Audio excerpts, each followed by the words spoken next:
If I wanted to lose 30 pounds in 90 days, here's what I would do. Think about what you were doing just 3 weeks ago. Now, if you could have lost 10 pounds between then and now, would you have done it? Well, guess what? You're going to get the opportunity with this video. I'm going to show you how to do that exactly and how to just change one thing that will radically change things forever. One thing I have learned over the years of working with people in this area is that if you're overweight, you generally only eat once or twice a day. But when you do that, it's like you take out a small village. In other words, you eat a bunch of calories in one sitting. And I believe that this is what's keeping you stuck. I'm gonna show you a simple method that will teach you how to portion control and actually understand physical hunger versus emotional hunger. I want to tell you a story that happens quite often inside of our Empty Your Bucket nutrition plan. And it's this reoccurring theme, and it is, JT, I'm not hungry. Can I decrease the amount of food that I am intaking? Now, these are people that are losing 2 to 4 pounds a week consistently, okay? So you may say, well, that's a great thing. If I can lose weight and not be hungry, that's a good thing, right? I would think that you would be interested in understanding how that works. And so oftentimes what happens is that people go too long without eating, right? They go 6, 7, 8 hours without eating, they're busy, and then once they sit down, they intake 3,500 calories, and that easily gets people in trouble. So here's the prescription if you wanted to change that. If you want to lose 30 pounds in 90 days, number one, I would eat every 3 hours and not go more than 4 hours without eating. Now, the reason for this is not for what science says, that it speeds up your metabolism, it keeps you anabolic. We're not talking about a bodybuilding diet here. We're talking about actually creating a cadence so that you're never overly hungry and you're actually making sober decisions when it comes to food. What do I mean by sober decisions? When we're hungry, we don't think. Think of that whole little adage of don't go to the grocery store if you're hungry. What ends up happening usually? You just eat a bunch of junk. You buy a bunch of junk that you don't need, right? Because you're not thinking with your senses, you're thinking with your stomach. This is often what happens when you go too long without eating. So eating every 3 hours, keeping that cadence, actually allows us to portion control, especially if you become very specific in the times that you need to eat. So for example, maybe you say, my breakfast happens at 9, I have lunch at 12, I have a mid-snack at 3, and I have dinner at 6. If you can consistently stick to those times, what's gonna happen is you may eat your first meal, let's say at 9 o'clock, you have your breakfast. By 12, you're gonna notice you're not too hungry, you're gonna eat lunch, right? And then of course, when 3 o'clock comes around and it's time to eat again, you're naturally going to pull back and not eat a bunch of food, and the same thing happens at 6 for dinner.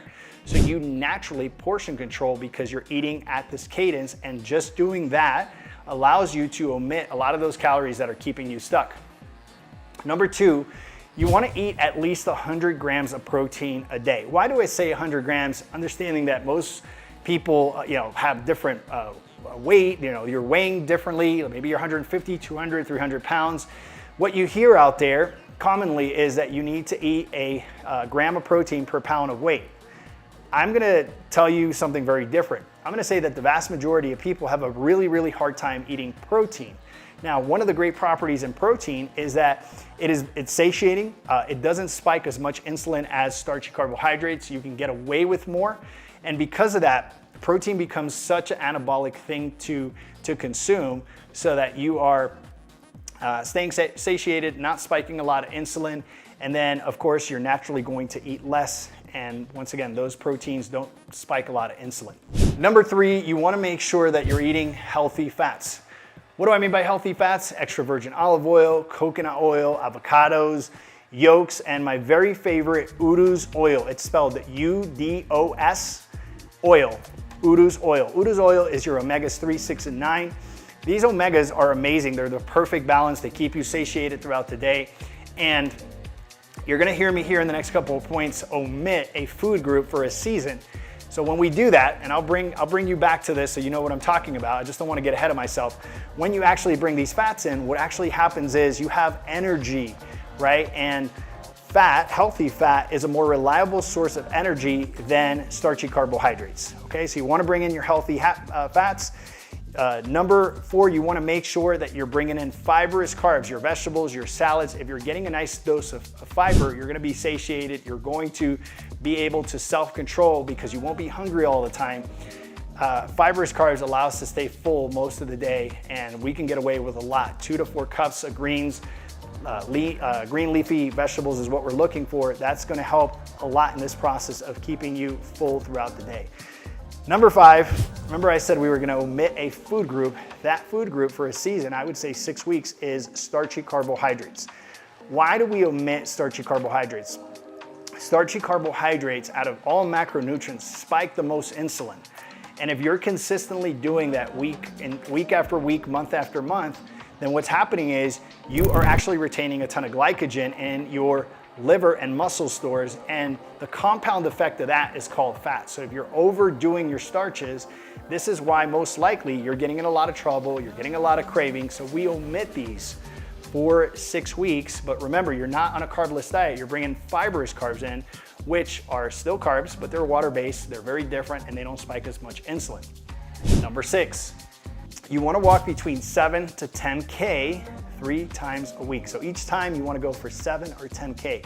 If that is a lot, then all you need to do is set an alarm, go for 45, 60 minutes, whatever you manage to do in that time at a brisk walk where you can hold a conversation. That's the thing that's going to bring the biggest return on investment.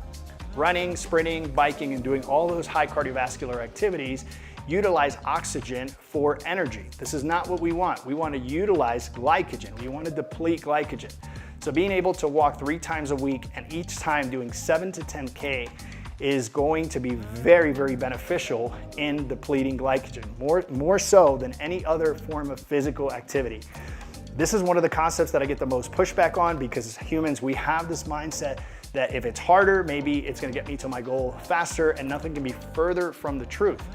Remember, it's usually the little things that make the biggest difference when it comes to hacks and tricks, and this is one of my favorite hacks and tricks. So make sure you walk. Number 7, water. You wanna make sure that you're drinking your body weight in water. So for example, if you're 150 pounds, you wanna drink 150 ounces of water a day. Water is a very, very important component, right? 80% of our body is composed of water. If you're not drinking sufficient water, you're going to retain water, which is not necessarily a good thing, especially with the scale. So you want to make sure that you're well hydrated, half a gallon to a gallon of water throughout the day. You also want to make sure that you are absorbing nutrients at an efficient rate. What do I mean by that? A can of tuna has about 13 grams of protein. If you're not well hydrated, you're only going to be able to absorb maybe 6 or 7 of those grams, okay? So you want to make sure that you're being very efficient with the way that you consume your water so that you can absorb those nutrients more efficiently. Lastly, I want to say that with water, one of the key factors with water is a healthy gut. 80% of your health is in your gut. Drinking sufficient water makes for a healthy gut, okay? So if you're not drinking enough water, most likely you're not having daily bowel movements. Remember, most diets focus only on what goes in, but not what goes out. What goes out is important as well, so you wanna make sure you're drinking plenty of water so that your bowel movements are healthy. And my friend, if you can do all of these points, right, and you can jot them down, right, you can set an alarm, and you can make a contract, a promise with yourself, and you follow this for at least 30 to 40 days, you're gonna see some radical changes. You're gonna be able to lose 30 pounds in 90 days by following each and every one of these steps that I just mentioned. Even better, if you've never considered coaching, I would love to see you on the other side. It is important that you have a coach that can hold you hyper accountable, that can show you all the hacks and tricks so you're doing things smarter and not harder. That solution for you is called the Empty Your Bucket Nutrition Plan. If you go to the comments down below, you're gonna see a link there. That link is going to bring you to a page where you can schedule a free strategy call with me, no strings attached. I'm gonna show you 3 things that you can do inside of the list of what I just mentioned that are going to allow you to lose 25, 30 pounds and much more if that's what you decide to do. I hope you've enjoyed this video. My name is JT Tapias with the Empty Your Bucket Nutrition Plan. I'll talk to you soon. Ciao, ciao.